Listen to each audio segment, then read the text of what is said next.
Boa noite a todos.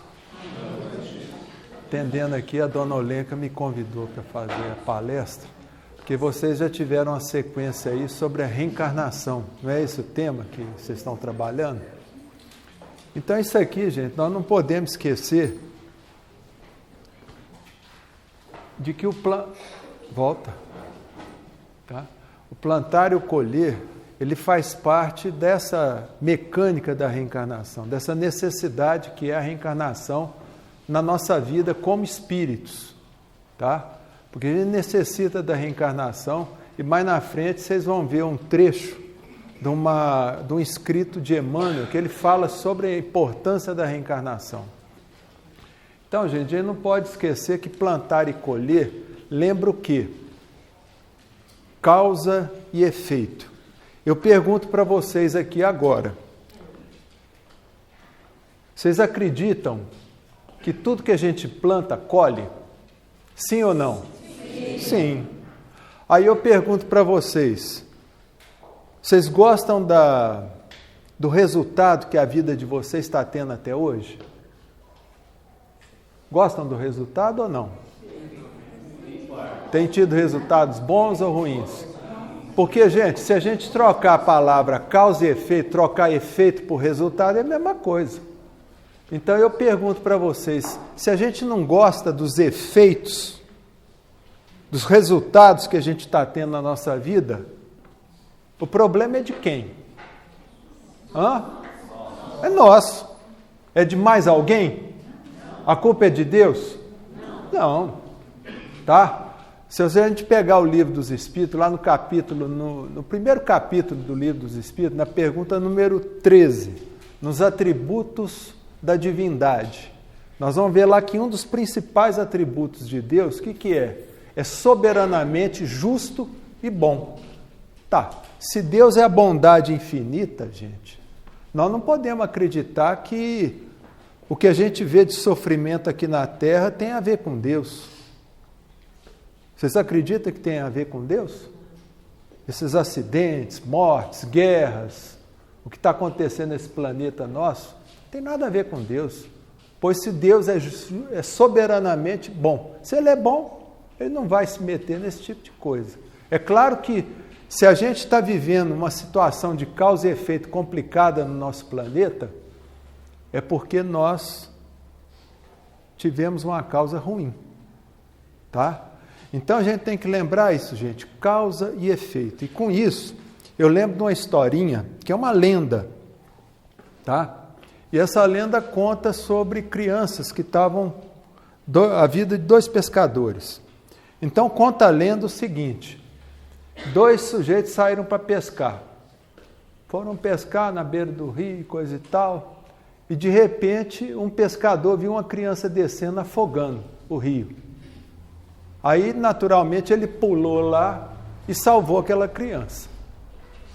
Bom, passou um segundinho e apareceram duas crianças boiando lá, afogando no rio, descendo o rio, afogando.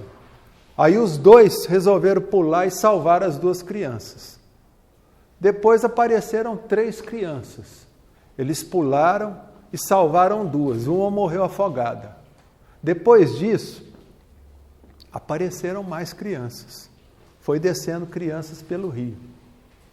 Aí um dos pescadores olhou para o companheiro assim e saiu. Foi subir no rio. Aí o outro indignado perguntou, ô fulano, mas vem cá, agora que eu preciso mais de você, você está indo embora? Ele falou, pera aí, eu não estou indo embora. Eu estou subindo o rio para ver quem é que está jogando as crianças dentro do rio. Olha só. Está entendendo, gente? Causa, o que é a causa? Causa, ele foi buscar essa causa mais na frente. O efeito é o quê? As crianças descendo o rio afogado. Vejam bem, se a gente for ficar preocupado só com a causa, com o efeito do problema, nós vamos resolver muita coisa? Não. Se eles ficassem ali só tentando os dois tirar, cada um tirando uma criança de dentro do rio, iam morrer centenas de crianças. Aí o outro resolveu ir lá, bom, vou buscar lá a causa do problema. Então, quer dizer, ele foi mais efetivo. Então, na nossa vida, gente, não adianta a gente ficar só lamentando aquela coisa, oh meu Deus, o que está acontecendo comigo? A gente tem que buscar as causas, tá? Às vezes as causas, muitas causas estão nessa vida mesmo, outras estão na vida passada, aí já não tem jeito mais, tá certo? Então vamos ver o que o Emmanuel fala da reencarnação. Ó, cada encarnação é como se fosse, isso aí é do livro Crônicas Espíritas, tá? Psicografado lá pelo Chico Xavier. Cada encarnação é como se fosse um atalho nas estradas da ascensão. Olha bem, gente, se a gente fosse ficar só na erraticidade, o nosso trabalho evolutivo ia demorar muito mais. Então, quer dizer, a reencarnação é igual o Emmanuel fala, é um atalho nas estradas da ascensão. Por esse motivo, o ser humano deve amar a sua existência de lutas e amarguras temporárias, porquanto ela significa uma bênção divina, quase um perdão de Deus.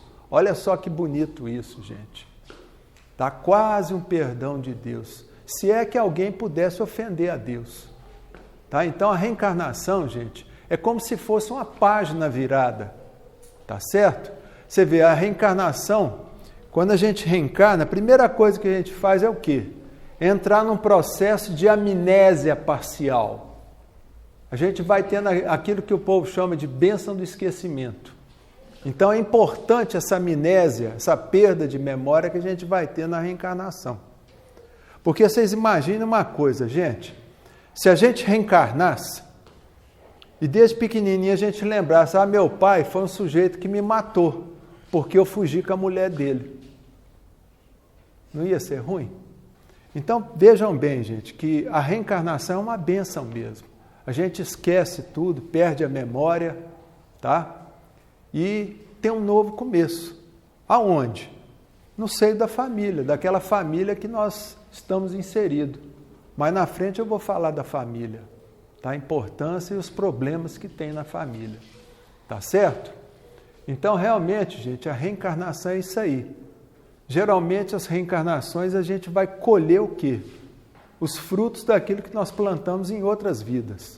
E muitas vezes não são agradáveis. Tá? Então, vamos ver aqui na frente. Olha só, quase um perdão de Deus. Pode passar. Olha bem, gente. Isso aí nós estamos nessa vida, a gente está vivendo aqui agora, nós estamos vivendo o presente. Esse momento que eu estou com vocês aqui é um momento presente, é um aqui e agora. Esse momento é importante na vida de vocês, na minha vida também, porque ele está acontecendo nesse momento no universo. Então a gente tem que agradecer isso e procurar vivenciar o aqui e agora. E nesse aqui e agora, geralmente cai para nós o quê? As escolhas. Olha bem, você escolhe o que planta, você colhe o que planta. Então, gente, a gente tem que tomar muito cuidado com aquilo que nós estamos lançando para o universo. Porque a nossa vida é como se fosse um eco. E a gente tem que tomar cuidado com aquilo que a gente joga para o universo, para o mundo, para as pessoas. Porque tudo isso, gente, tem um peso específico e um dia vai voltar. Sejam elas boas ou ruins. Tá? Então nós temos que tomar muito cuidado. E aí a gente tem que lembrar disso. Ó. Quem é que estudou física aqui, mecânica, no colegial? Vocês lembram da física mecânica? Então aqui, gente, ó, presta atenção. Como é que isso aí é uma coisa física? Se eu dou um murro aqui nessa parede, eu vou imprimir uma força. Vocês concordam comigo? Tá, eu vou dar um murro aqui. Conforme o murro que eu dou, eu vou receber essa energia, essa força de volta. Na mesma potência. Só que o que vai acontecer? A parede, ela é rígida. O que vai acontecer com a minha mão? Ela vai ficar ferida, machucada, pode até quebrar. Tá? Então a vida é assim. Tá? Isso é plantar e o colher. É a causa e é o efeito. Tudo, nós vivemos, nós estamos inseridos nisso. Não tem como escapulir. Tá? Então, qual é a melhor medida que a gente pode fazer? É procurar o quê? Semear o quê? Plantar o quê? O bem. Pode passar. Aí, gente. Vocês estão vendo essa árvore bonita? Parece um ipê roxo, né, Zé Renato? Mas vocês não estão vendo o que está por baixo, estão vendo? É uma árvore bonita, não é? Mas se a gente for ver a raiz por baixo da superfície da terra, foi plantado o quê? Uma semente de um ipê. Vocês já viram a gente plantar uma laranja e nascer uma melancia? Não tem condições. Tá certo, gente? Então a gente faz a escolha na nossa vida. Ou a gente planta o que é bom ou o que é ruim. Nós vamos colher? Vamos. E nisso aí eu me lembro de uma história lá do Contos e Pontos, do Irmão X. Foi psicografado, tem um capítulo lá que fala grande cabeça. No caso aí a pessoa plantou a parte do mal. E olha só que história interessante. Essa grande cabeça, esse capítulo, conta a história de um tal de Dr. Abelardo, que era um jurista, um advogado muito famoso na época. E esse sujeito, ele era muito inteligente, muito.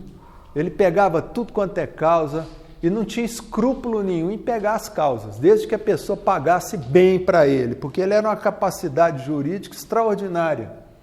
Tá? O pessoal, ele chegava no fórum, e lá no fórum todo mundo abaixava a cabeça para ele, os juízes, promotores, olha que falava, doutor Abelardo, chegou a grande cabeça, todo mundo punha apelido nele de grande cabeça. E nisso foi a vida. Eles sempre pegando causa de gente corrupta, de ladrões, bandidos, podiam pagar muito para ele. Ele nunca pegou uma causa, vamos dizer assim, pro bono, para ajudar alguém, nunca. Sempre pegava só de gente milionária, rico, tudo. A mãe dele, ela vivia falando, meu filho, você tem que ajudar as pessoas mais pobres, pega uma causa de uma pessoa que está precisando, contra algum poderoso. Ele falou, que é isso, mamãe? Isso eu não posso perder tempo, porque isso aí eu tenho que arrumar dinheiro, juntar dinheiro para meus filhos, para deixar de herança. Então essa era a preocupação do doutor Abelardo, tá? E ele passou a vida naquilo, sempre ganhando, ficando cada vez mais famoso, respeitado, tudo. E a mãe desencarnou. Aí passou um tempo também lá, tal, e ele desencarnou também. Quando ele chegou no plano espiritual, gente, aí veio aquele remorso, que é uma coisa inexorável, que vocês vão ver na frente aqui. E aí esse homem, esse espírito, a cabeça dele começou a crescer. Começou a crescer de forma desproporcional. E ele deitou a cabeça no chão e ficou ali durante anos e anos com a cabeça deitada no chão, porque não conseguia levantar. E a mãe dele sempre visitando ele, querendo ajudar, e ela não conseguia, até um dia que ela resolveu procurar um benfeitor espiritual. Aí o benfeitor falou, bom, já que a senhora está pedindo, a senhora tem mérito, o que nós vamos fazer? Nós vamos promover a reencarnação do Abelardo. Mas vai ser uma reencarnação que ele vai nascer num lar bem humilde, bem pobre, e vai sofrer de hidrocefalia. Tá? A cabeça dele vai crescer. Hidrocefalia. E o que aconteceu? Ele reencarnou nessa família pobre, sem recursos, tá? Para colocar uma válvula, para a cabeça não crescer tanto. Porque hoje em dia já tem válvula que instala aqui, neurologista. Então ele não tinha recurso nenhum. E a cabeça dele cresceu também de forma desproporcional quando criança. E a cabeça era tão pesada que ele não conseguia andar. Vocês estão entendendo? Ele não conseguia andar. Então os familiares fizeram um caixotinho com uma rodinha. E como eles eram um pessoal pobre, tudo, eles puseram esse rapaz com um carrinho para pedir esmola, na beira das igrejas, na beira das farmácias, e ele passou a vida inteira dentro de um caixotinho com roda, com rodinha e pedindo esmola. Então vocês estão vendo, gente, que a gente escolhe, que ninguém foge das consequências da escolha que foi feita. Isso eu falo para todo mundo, sujeito procura gente em consultório, que rolo, eu estou passando por isso. Falei, então vamos trabalhar nas causas, vamos investigar as causas, porque tudo tem causa, doença, tudo que a pessoa faz, tá certo? Então vocês vão ver aqui uma equação, pode passar, Eliana. Eu chamo ela de equação da autopunição, tá? Ela acontece com a gente de forma inconsciente. Tá certo? A gente não controla isso. Tá? Então aqui, gente, toda vez que nós cometemos um erro, tá? Um erro, uma falta, nós disparamos lá no nosso inconsciente um sentimento de culpa. Tá? Isso é olha bem, gente, eu estou falando a palavra inexorável. Tá? E esse sentimento de culpa, ele vai disparar o quê? Remorso. Remorso já é aquele processo de arrependimento, que é a coisa toda, como é que eu faço, tal, para reparar isso. E esse sentimento de remorso, ele vai desembocar na autopunição. Isso na palestra que eu fiz, Cura de Suas Mágoas, da outra vez eu falei disso, mas eu estou falando agora em outro contexto, tá certo? Então, essa equação aí, ó, ela é inexorável.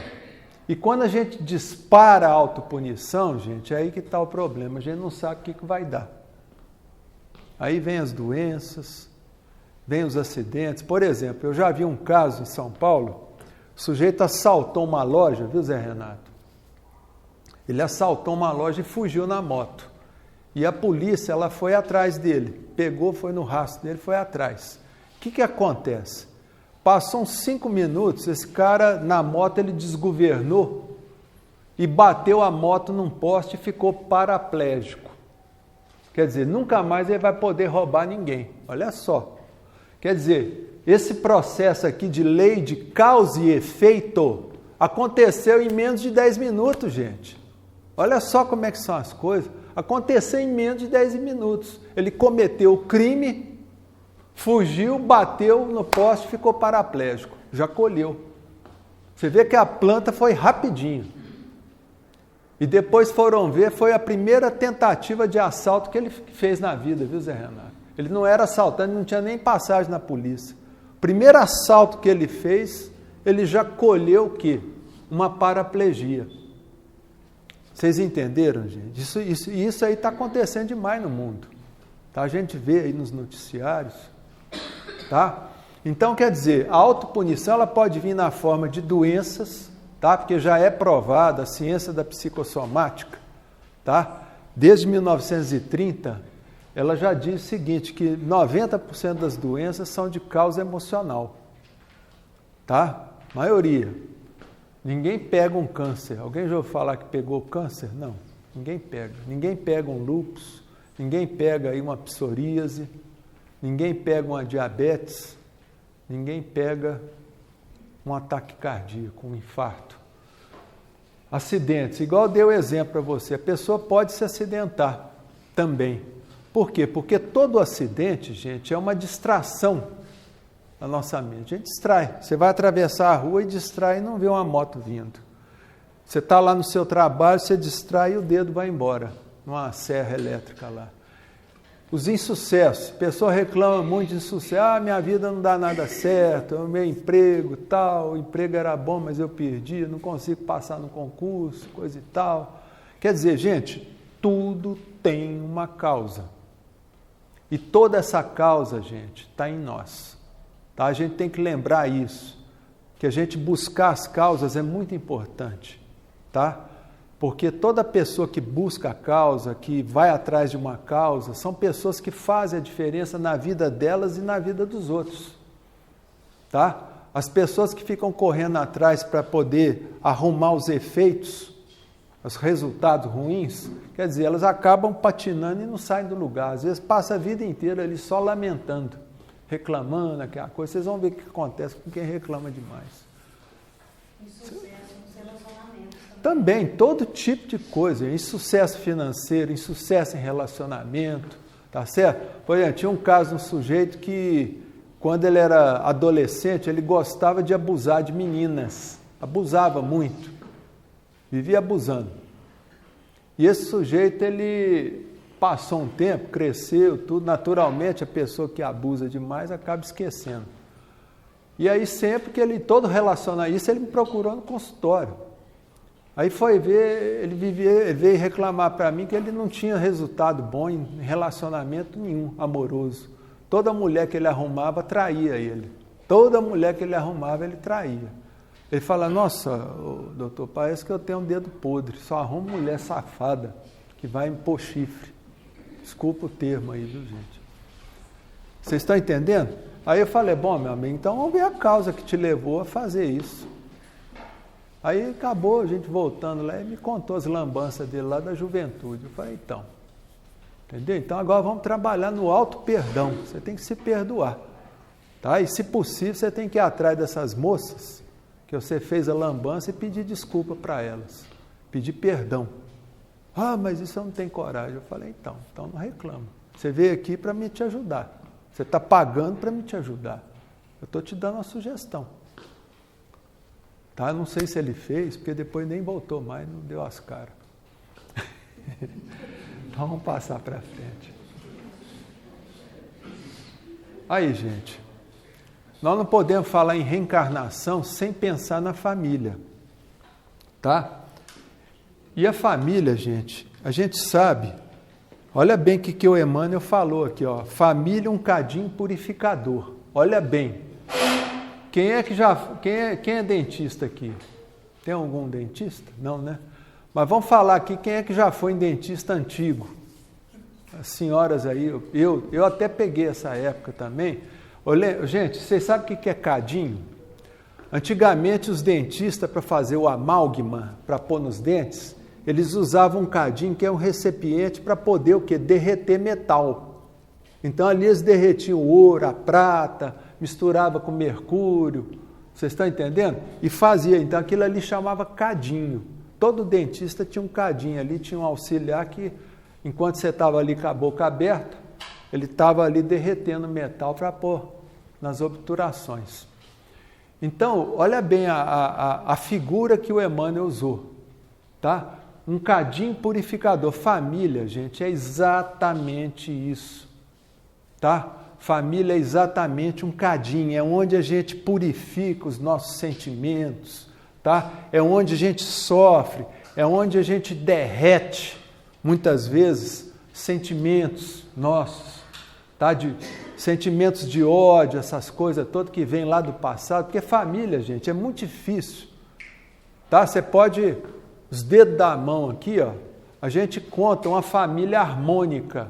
Se você conhece uma família harmônica, perfeitamente harmônica, eu nunca vi, só em literatura, tá? A grande regra são famílias desarmônicas. A maioria das famílias são desarmônicas. Sempre tem problema, tá? E é nisso que a gente tem que lembrar, tá? Se você tem uma família complicada, um parente complicado dentro da família, um pai complicado, um filho complicado, uma mãe complicada, uma esposa complicada, naturalmente, não é por acaso, tá? Não é por acaso, não está ali à toa. São problemas que a gente aprontou lá no passado e a gente tem que retificar nessa vida. Então, família, gente, é um lugar que a gente tem que exercitar o quê?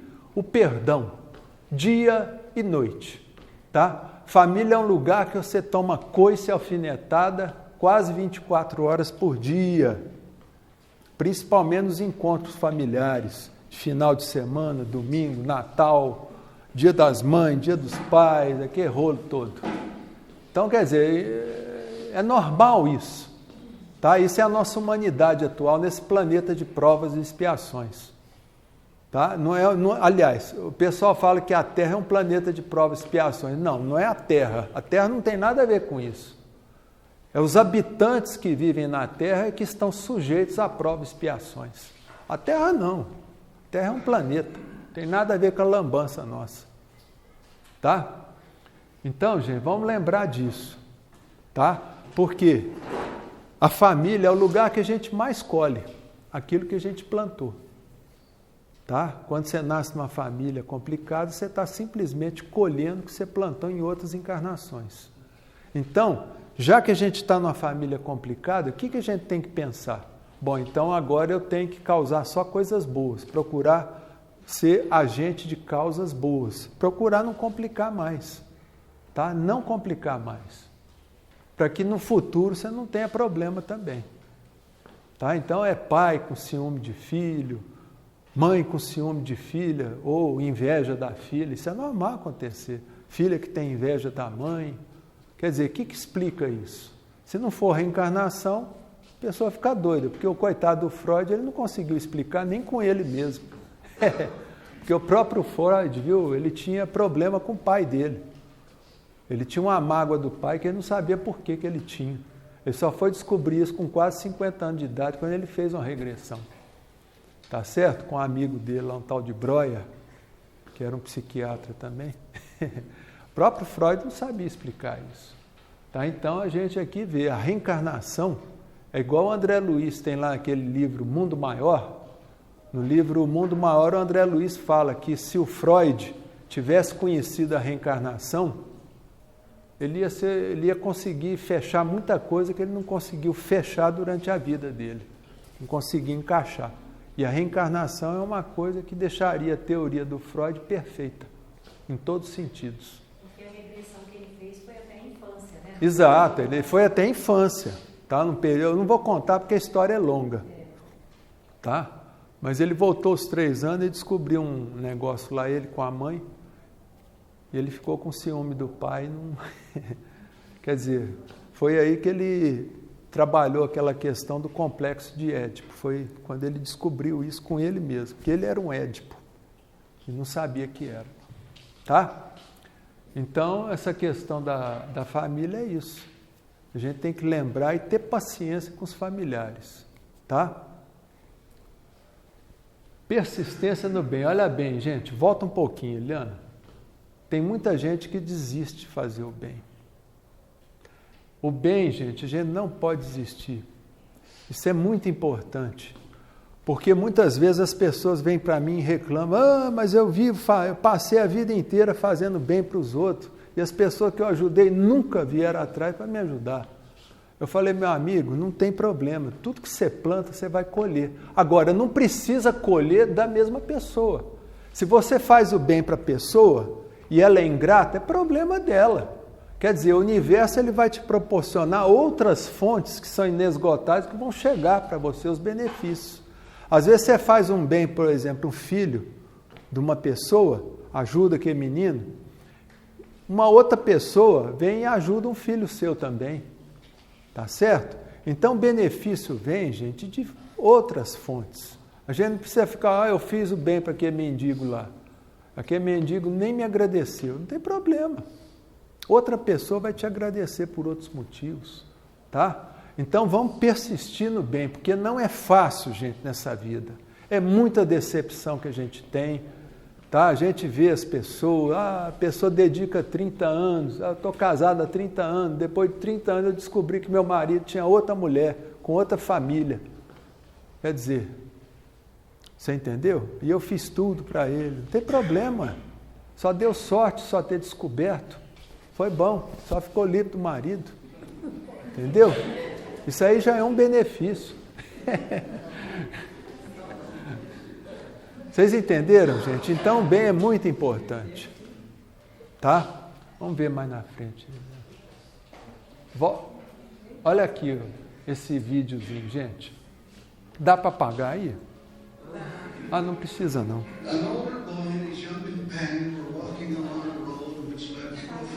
Olha só. Precisa não, Zé. Dá para ver.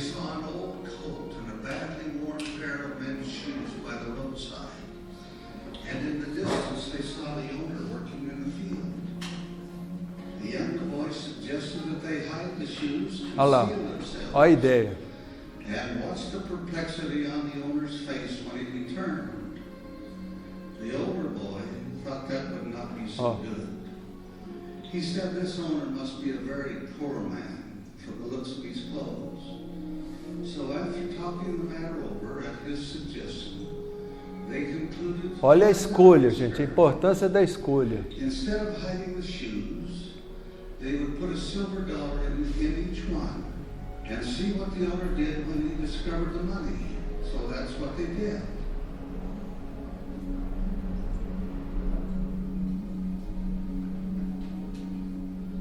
Esse aí está resistindo.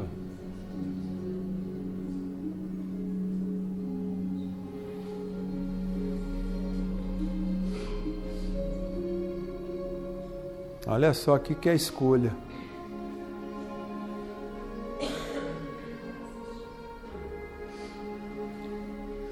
Pretty soon the man returned from the field, put on his coat, slipped one foot into his shoe, felt something hard, took it out, and found a silver dollar. Wonder and surprise shone upon his face. He looked at the dollar again and again, turned around and could see nobody, then proceeded to put on the other shoe.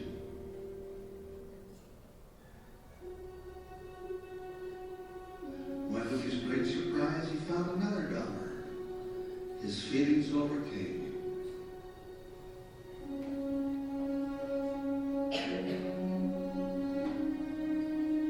Eles ficaram vendo. He knelt down and offered a loud prayer of thanksgiving,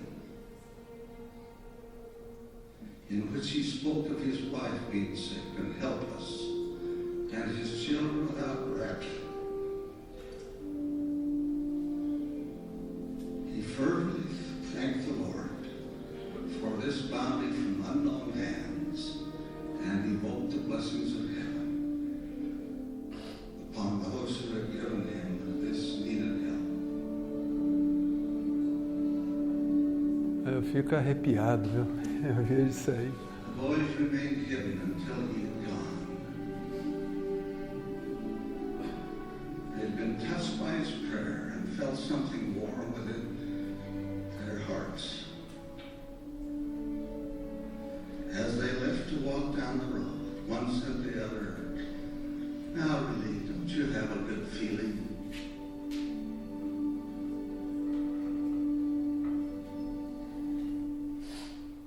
Beleza, pode parar. Pode acender. Mas vocês viram, gente?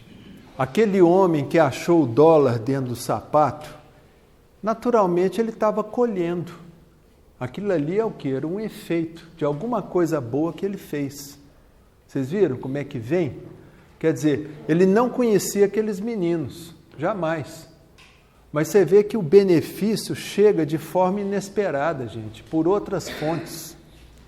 Vocês estão entendendo? E você vê, e aqueles meninos que colocaram o dólar lá dentro, você vê que o primeiro menino estava querendo o quê? Sumir com as botas. Quer dizer, escolher o mal. Ele estava tentando escolher o mal. Aí veio o mais velho e falou, não, vamos ajudar esse homem, pôr um dólar dentro para ver o que dá. Quer dizer, ele escolheu bem. Olha bem, escolheu bem. Naturalmente, eles vão ter o quê? Uma consequência disso no futuro. Você vê que aquele homem colheu. Você vê como é que é importante esse plantar e colher. Os meninos acabaram plantando uma coisa boa. Aquele homem devia estar passando uma necessidade muito grande e achou aqueles $2 de prata, que era dinheiro naquela época, viu, gente? Então nós temos que agora ver a justiça versus a misericórdia, porque muitas vezes a pessoa fala, gente, mas a justiça de Deus, a misericórdia de Deus, como é que funciona isso? Olha bem, gente. Põe o bonequinho aí, Leandro. Ó, esse aí, muitas vezes somos nós que passamos a vida reclamando, lamentando, só tendo resultado ruim na vida, xingando, só vivendo de efeitos. Tá? Reclamando. Quer dizer, a gente está sujeito aqui. Olha bem o que vai acontecer. A espada. A espada simboliza o que é justiça. E essa questão, por exemplo, às vezes a gente passa a vida com a espada pendurada na nossa cabeça. Está sempre doente, que coisa, carregando sempre uma sacolinha de remédio. Às vezes tem uns 20 remédios ali dentro. E eu já vi gente ainda contando vantagem. Com outra, eu tenho mais remédio que você, como se isso fosse vantagem. Tá? Uma vez chegou no consultório, uma mulher com uma sacola de 20 remédios comprimidos, tudo para dor. Aí nós fomos ver, comadre, não tem que ver o que faz você gerar esse tanto de dor, porque isso não é normal. Porque se você tivesse realmente um problema real, você já teria sarado com esse tanto de remédio que você toma. Mas a pessoa vive com a espada da justiça na cabeça. Está sempre sujeita às intempéries da vida, aos sofrimentos, tudo. Medo. Por quê? Geralmente, a gente vê uma pessoa assim, uma pessoa que faz o mal, uma pessoa que vive no mal, às vezes, está sempre pensando em maldade, falando mal da vida alheia, comentando, fazendo fofoca, tá certo? Mas aí o que acontece, gente? Olha bem como é que a misericórdia funciona, a misericórdia divina. A partir do momento que aquela pessoa, ela resolve dar uma guinada na vida dela, falar, gente, eu só estou colhendo resultado negativo na minha vida, eu tenho que mudar essa porcaria de vida, porque eu não quero morrer assim. A pessoa resolve, a partir de hoje eu vou fazer o bem de qualquer forma, e vou começar a trabalhar no bem, caridade, isso e aquilo. A pessoa busca uma religião, ou busca uma espiritualidade, tá certo? Olha só, ela muda todo o perfil dela, tá certo? Aí o que acontece com essa espada, gente? Ó, a espada da justiça, ela é afastada. E aí vem a mão da misericórdia divina que vai acobertar aquela pessoa, até o fim da vida dela. Isso aí é um caso que eu vi também, num caso de um bandido. O sujeito estava preso, entendeu? Porque tinha cometido assaltos. E aí um dia ele resolveu, ele se converteu. Aquele pessoal que fica visitando a igreja, a prisão, com a Bíblia, ele se converteu. E a partir daquele dia, ele começou só a fazer o bem, de forma sistemática, caridade. Depois ele foi solto da prisão, entendeu? Ele começou só a trabalhar no bem. E aí o que aconteceu? A vida dele mudou, tudo começou a dar certo na vida dele, entendeu? Ele arrumou um emprego bacana, tudo. Quer dizer, ele conseguiu se ressocializar, tá? Graças à atitude que ele teve de querer mudar a vida dele. Porque, gente, ninguém muda a nossa vida, a não ser nós mesmos. Nós também não conseguimos mudar a vida de ninguém, não tem como. Eu mudar meu filho, mudar minha esposa, mudar meu irmão, mudar minha mãe, mudar minha sogra, não tem como. Eu só mudo eu mesmo. Então a gente tem que lembrar, gente, que a misericórdia divina, vocês lembram lá dos atributos da divindade?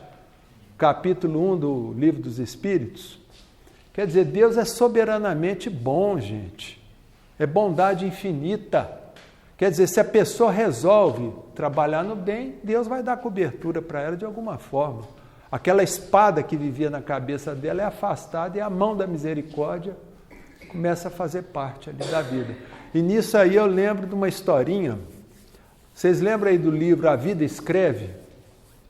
De Hilário Silva? Foi psicografado pelo Chico e o Valdo Vieira. A Vida Escreve.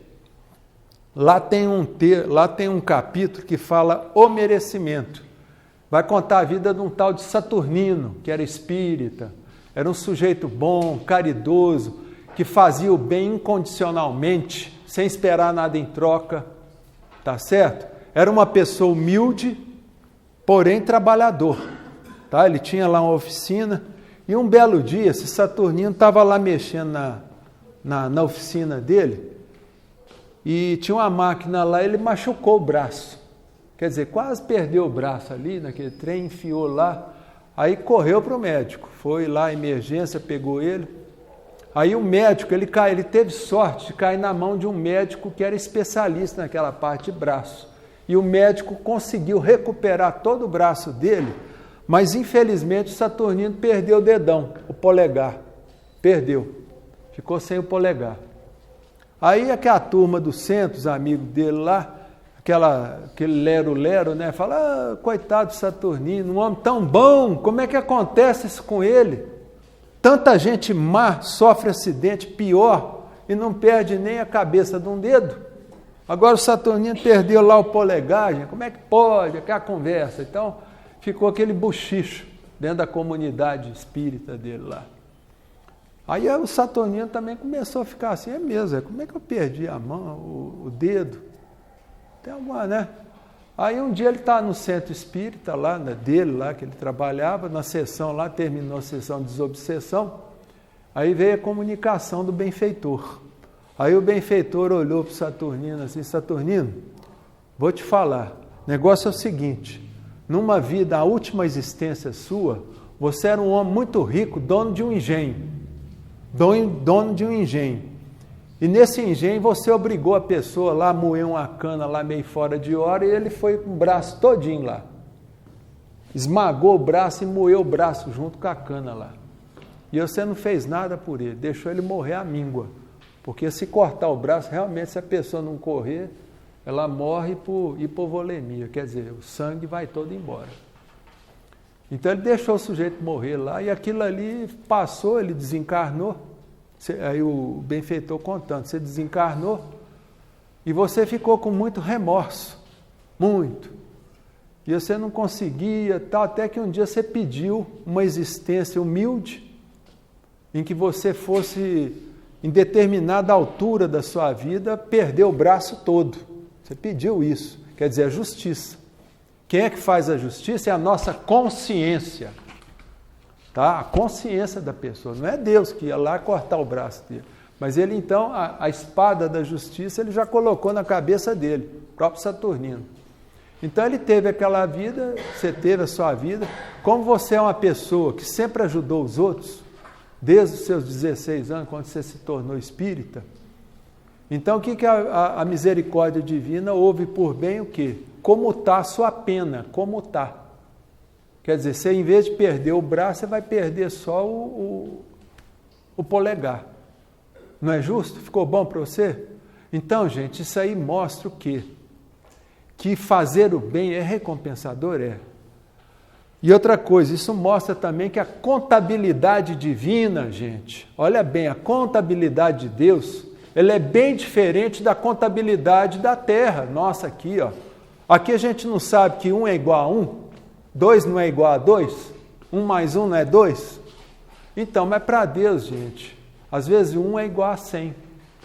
Vocês lembram, por exemplo, lá no Evangelho de Pedro, acho que é o capítulo 1 lá, não sou bom para isso não, mas tem o capítulo 1 lá do Pedro que Jesus fala o seguinte: o amor cobre uma multidão de pecados. Está lá no texto do Evangelho. O amor cobre uma multidão de pecados. Olha só, gente, que beleza.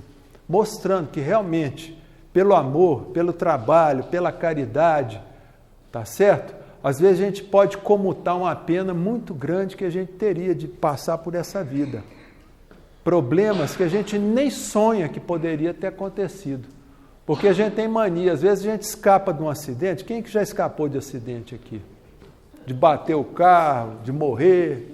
Quem é que aqui já passou por uma situação que nasceu de novo? Então, aí ó.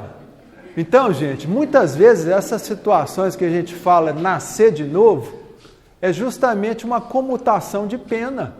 A gente deveria ter morrido, ter desencarnado.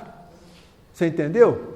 Mas não desencarnou por quê? Porque está desenvolvendo um trabalho bacana na Terra. Está fazendo a diferença na vida das outras pessoas. Está entendendo? Está servindo para alguma coisa, não está só reclamando. Tá? E aí vem a justiça divina com a misericórdia. A justiça afasta e a misericórdia toma conta. Vocês veem que bacana isso? Então vale a pena ou não persistir no bem? Sim ou não, gente? Sim. Isso. Tá? Vamos ver. Outra coisa, gente, coisa boa também para a gente melhorar a nossa vida, é cultivar a espiritualidade, tá? E o espiritismo, ele cultiva isso. Mas tem muita gente que tem só religião e não tem espiritualidade nenhuma. Vocês já viram assim? Tem, porque religião não tem nada a ver com espiritualidade. Por exemplo, a doutrina espírita é uma mistura de religião, ciência e filosofia. Quer dizer, é ciência porque busca o quê? O conhecimento. É filosofia porque indaga o porquê das coisas, tá? E é religião por quê? Porque trabalha aquela espiritualidade, tudo ali. Quer dizer, na realidade, o espiritismo ele tem consequências religiosas, tá? Muita gente, né, aceita como religião. Mas a espiritualidade ela transcende muito mais do que isso. Porque religião, gente, a gente sabe que é um conjunto de dogmas, é uma organização, é uma instituição, tá? E às vezes é até jurídica também. Tá? Então a gente tem que buscar o quê? Cultivar a espiritualidade. Sempre que tiver gente complicada na vida, procurar indicar essa pessoa, buscar uma espiritualidade. Quer dizer, buscar uma religiosidade. Encontrar o sentido da própria vida. Né? Isso, é. Por que a gente está aqui? Exato, é isso que é buscar a espiritualidade, é a gente acreditar num Pai maior, porque muita gente acha que quando a gente desencarnar, eles vão chegar lá do outro lado e perguntar qual que é a religião que você tinha lá na Terra. Não, ninguém vai te perguntar isso. Eles vão te perguntar o que você fez de bom ou o que você fez de mal. É isso que importa. Tá? E a espiritualidade é isso. Tá? Ninguém vai chegar para você e falar assim, você era espírita? Se era espírita, passa para o lado direito. Ah, se era muçulmano, passa para o lado esquerdo. Aliás, gente, se a gente for ver na vida, no nosso planeta, olha bem, a maioria das guerras que nós estamos tendo hoje, gente, é por causa de quê? Hã? Então, gente, religião só serve para separar as pessoas. Entendeu? Para os outros apontar, não, aquele ali é muçulmano, é terrorista. Ah, aquele ali é evangélico, não sei o que tem. Você entendeu? Então, religião, gente, ó, serve para nada, só para causar confusão. Tá? Por isso que a doutrina espírita é uma doutrina que foi codificada para isso. Tá? Para libertar o ser humano da religião, vamos dizer assim. E trazer para o ser humano o quê? O que é mais importante? O que é mais importante? É a espiritualidade. É a espiritualização das pessoas. Então, a missão da doutrina espírita, gente, é espiritualizar as pessoas. Tá? Não é fazer sectarismo religioso com ninguém. Você não é espírito para ficar apontando o dedo para os outros. Tá? Você é espírita é para acolher as pessoas. Acolher, seja a religião que for. Entendeu? Ah, mas o fulano é um bandista, é esquisito? Não tem problema, gente. É um irmão. Tá? E às vezes muito mais caridoso do que religioso. Gente, eu já conheci, olha bem, eu já conheci ateus, olha bem, ateus que eram pessoas maravilhosas em termos de caridade. Porque um ateu, gente, quando ele dá uma coisa, quando ele presta um serviço comunitário, um ateu, quando ele faz uma doação de dinheiro para uma instituição, ele está dando, gente, sem esperar absolutamente nada da vida espiritual, porque ele não acredita em vida depois da morte. Então eu pergunto para vocês, quem é que tem mais mérito? Um ateu caridoso ou um religioso caridoso? O religioso, quando faz a caridade, gente, ele está pensando no lugarzinho dele lá no céu. É ou não é? É, ué. Ah, no plano espiritual, eu vou para a colônia, eu vou lá para o nosso lar, não sei o que lá das quantas. O ateu não. O ateu, quando ele faz caridade, gente, que eu já vi muitos, tá? Ele faz caridade sem preocupar com nada, com retorno, com nada, ele está dando. Está dando por quê? Porque ele acha que tem que contribuir com as pessoas, com a sociedade. Tá certo, gente? Então, por isso que muitas vezes um ateu, quando chega no plano espiritual, eles colocam um tapete de vermelho para ele seja bem-vindo. E às vezes um espírita, quando chega no plano espiritual, vai para o umbral. Ah, mas cadê o doutor Bezerra de Menezes? Ah, não sei quem é, eu quero ver o Chico. Tá? E não vê nada. Tá certo, gente? Porque fez tudo que fez pensando depois. Tá? Então a gente tem que procurar isso aí, espiritualidade. Vejam bem o que o Abraham Lincoln falou sobre isso. Quando pratico o bem, sinto-me bem. Ponto final. Quando pratico o mal, sinto-me mal. Eis aí a minha religião. Deu para entender, gente? Quando eu faço o bem... Gente, e é exatamente isso que os nossos benfeitores vão perguntar para a gente quando a gente chegar no plano espiritual. O que você fez de bem? O que você fez de mal?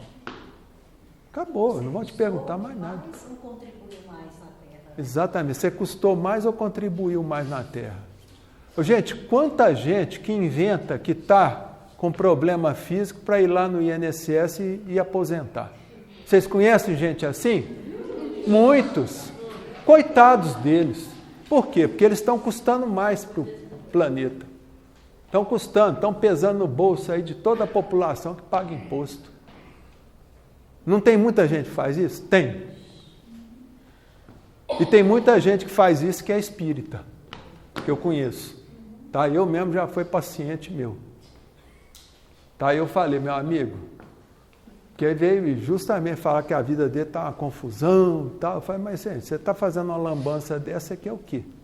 Você quer colher o quê? Você está tapeando o governo? Você quer fazer o quê? Você quer que sua vida seja um mar de rosas? Ah, é? Então, culpa. O sujeito, quando faz uma lambança dessa, ele sente culpa, remorso e autopunição. É aquilo lá que nós mostramos. E a autopunição vem numa vida miserável. Está lá ganhando dinheiro do governo, mas está com a vida miserável. Vocês entenderam, gente? Então, isso aqui, ó Abraham Lincoln. Religião é isso. É bem mal. Tá? Olha esse outro videozinho aí, que bonito. Não desistas do bem.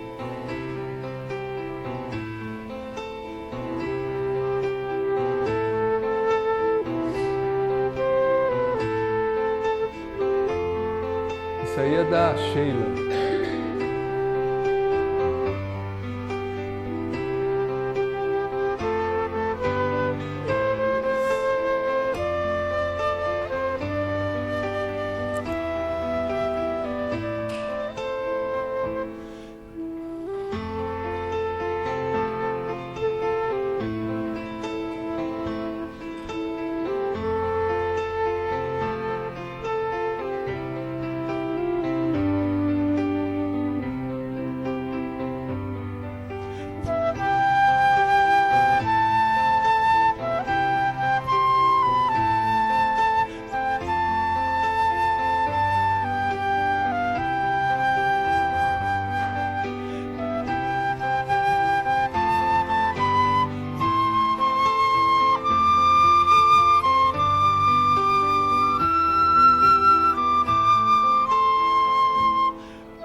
Deixa aí. Vocês viram aí, ó, e nessa vida nós não encontramos ninguém ao acaso. Então a gente, entendeu? Não tem que reclamar de ninguém. Porque na realidade, quando você tem um parente complicado, às vezes ele é complicado só para você, tá? Porque geralmente quando a gente implica com a pessoa, a gente está projetando naquela pessoa uma coisa que tem na gente. Tá certo? E que a gente guarda escondidinho ali, mas projeta no outro. Às vezes projeta num filho, projeta numa esposa. Tá certo? Então a gente tem que tomar muito cuidado com essas projeções, tá? De ficar, quando você implica com um filho, com um parente, alguma coisa, vamos procurar ver a causa daquilo. Procurar ver, será que esse problema não está em mim? Não sou eu que estou vendo esse defeito nele, é porque esse defeito existe em mim. A gente tem que ter coragem, gente, sabe de quê? Da gente se olhar no espelho, mas não no espelho só. O espelho é bom mesmo, a gente se olhar no espelho. Mas quando estiver olhando no espelho, procura ver a sua alma. Tá certo? Será que eu estou agindo certo com aquele parente complicado? Será que não sou eu que tenho que mudar alguma coisa na minha vida? Então vamos pensar um pouco nisso, viu, gente? Tá? E lembrar de não ficar muito ocupado com os efeitos das coisas que estamos vivendo. Vamos procurar nos ocupar com o quê? Ocupar com as causas. Tá? Se a gente vive o aqui e agora é importante. Amanhã vocês vão acordar, amanhã é um sábado. Então vamos procurar, gente, ver se a gente entra numa causa nova. Olha bem, você já viu essas pessoas que passam a vida buscando uma causa nova, divulgando uma causa nova? Então isso é bom. A gente tem que procurar causas novas, para que no futuro a gente tenha a possibilidade de ter efeitos bacanas na nossa vida, ou até os nossos familiares. Porque a gente perde muito tempo reclamando de um problema, de um resultado negativo na nossa vida. A gente até perde um tempo extraordinário. Se vocês for verem, vocês vão ver que muitas coisas disso está acontecendo na vida de vocês hoje. Está todo mundo preocupado, é isso, eu tenho que correr assim, fazer isso, e esquece de causa. Então, quer dizer, muitas vezes, no trabalho que a gente faz profissional, na psicoterapia, quer dizer, a gente sempre está buscando o quê? Investigar causas. Causas, porque tudo tem causa.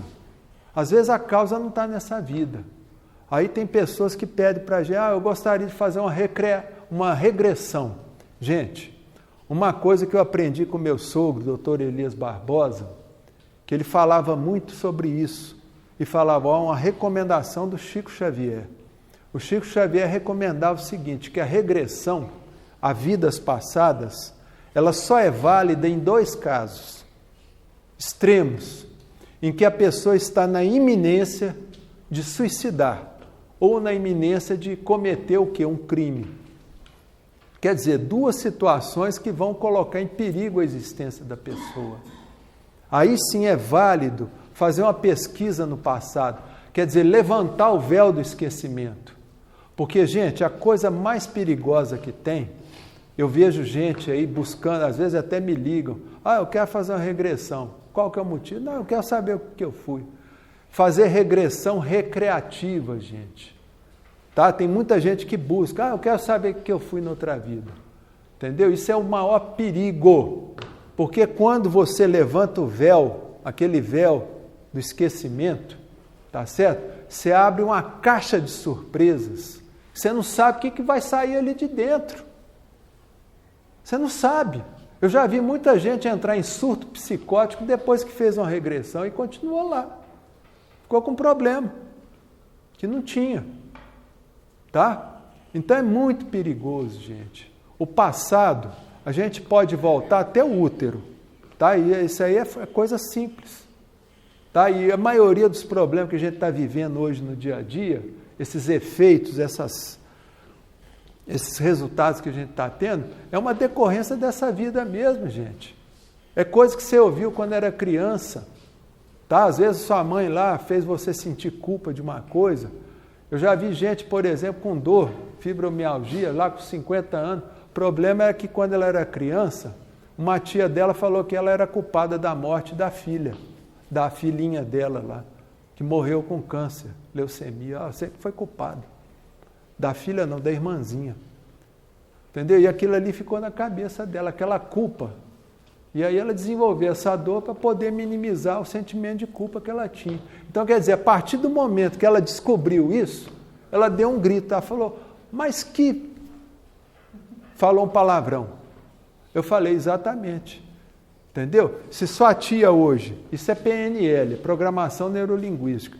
Você vê, por exemplo, eu falei para ela, imagina você, adulta, escutando essa tia sua falando que você é culpada pela morte da sua irmãzinha. O que você ia falar para ela? Bom, eu ia falar, tia, você é doida. A menina morreu de leucemia, não tem culpa nenhuma. Então fala isso para ela. Quer dizer, a pessoa entende a causa do problema, acabou. Você entendeu? Ela está curada. Ela não vai ter mais aquele resultado. Vocês entenderam, gente? Então é muito importante isso. Tá? Regressão a vidas passadas é bonito só para a gente ver no cinema. Tá? mas você pode estampar como se fosse uma caixa de Pandora. Você não sabe que monstro vai sair ali de dentro. Porque, gente, se nós estamos reencarnados, estamos aí perseverando no bem, a gente tem que lembrar, gente, que a gente tem obsessão para o gasto. Obsessor, não adianta a pessoa reclamar, mas eu sou cheio de obsessor. Não. Gente, o sujeito quando reencarna, ele já reencarna com 30% de treva no cangote. Tá certo? Não adianta reclamar. Até o Cristo, quando esteve aqui na Terra, ele foi tentado com obsessor, lá, espírito, sei lá. Entendeu? Imagina a gente que é cheio de defeito. Então a gente tem que sempre persistir no bem e procurar sempre ficar fincado com o pé no aqui e agora. Porque, gente, vocês já viram tanto que a depressão está crescendo no mundo? Sabe por quê? Porque as pessoas têm mania de passado. Ficar com o pezão lá no passado. Sempre remoendo os problemas que já aconteceram, as culpas. Quer dizer, não adianta isso, gente. Nós temos que viver daqui para frente. É isso que vale. Tá? Então, o plantar e o colher é isso. Vamos procurar fazer plantas positivas, tanto em relação a nós, quanto em relação aos outros. Tá? Exatamente. O plantio é no pensamento. Tanta negatividade. Claro. Porque às vezes você deseja o mal para um deputado. Nossa, aquele deputado ali, ele podia morrer. Não é assim que passa às vezes na cabeça da gente? Tinha que prender todo mundo. Você entendeu? Você está desejando mal. Em pensamento às vezes. Aquilo tem consequências. Tá? Tem consequências. Então vamos pensar bem nisso. Porque tá? se a pessoa merece ou não... É problema dela. Mas a gente não merece entrar nessa faixa. Entendeu? E é igual está lá na Agenda Cristã, do André Luiz, tem um trechinho lá de um capítulo que ele fala assim: o mal não merece comentário em tempo algum. Tá? Então vamos procurar essa máxima do André Luiz, tá com ela bem gravada na nossa cabeça. O mal não merece. Porque toda vez que a gente comenta o mal, nós estamos plantando alguma coisa ruim. Alguém tem alguma pergunta? Nós ainda temos tempo. Aproveita, gente. Vamos perguntar. Hoje a lição foi sobre o orgulho, não foi? Então, fala, filho. Teve uma partezinha ali que me lembrou uma coisinha dos caminhos. Oh, beleza. E cada um escolhe o seu caminho.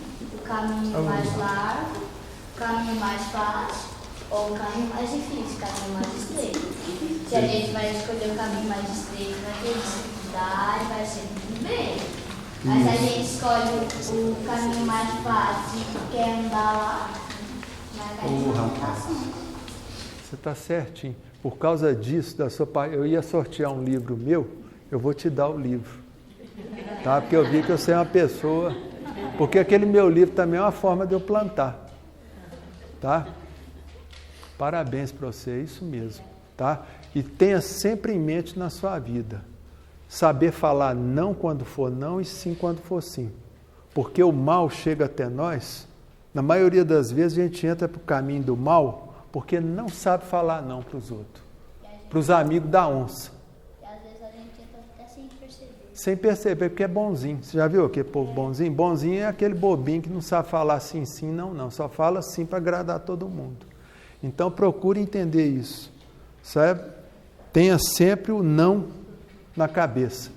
Quando você vê que um amigo seu te tentar levar para o lado ruim, você fala, sinto muito, mas não concordo com isso.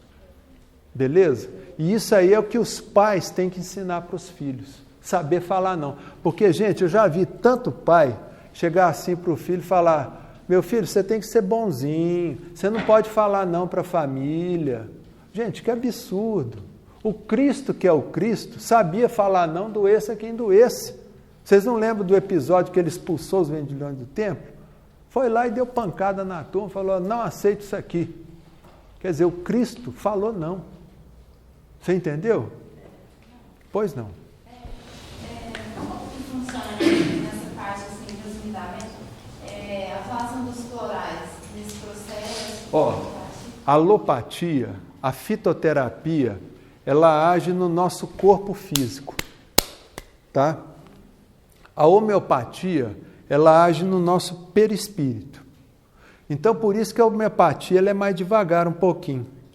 E o floral, ele age aonde? Ele age na nossa emoção, na nossa sede do espírito, e age bem rápido. E ele assim, ajuda a gente Ajuda. essa descoberta, a gente vai Ajuda. encontrando melhor essa causa. Isso. O floral, ele tem floral lá que desperta isso na pessoa. Tá certo? Isso, para dar esses insights e tal.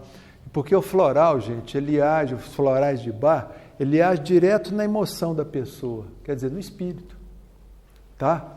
Age, a gente, por exemplo, lá em São Paulo, quando eu morava em São Paulo, sempre que a gente viajava, deixava a cachorrinha. Aí eu dava um floralzinho para a cachorrinha.